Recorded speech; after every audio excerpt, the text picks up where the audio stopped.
Good morning, good morning, good morning. Trying to get set up here. Good to see you guys and not see you. Those of you, I can't see your face, but I know you're there.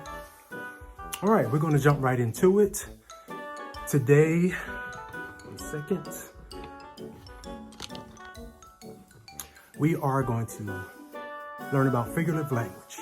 We're gonna try to kill two birds with one stone. Kill two birds with one stone. Ew. What's that mean?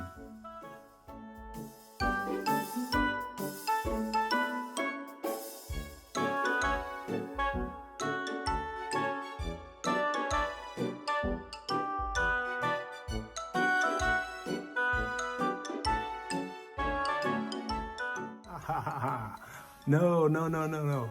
That is actually an idiom. To kill two birds with one stone. It means to do two things at one time. You know, to save time.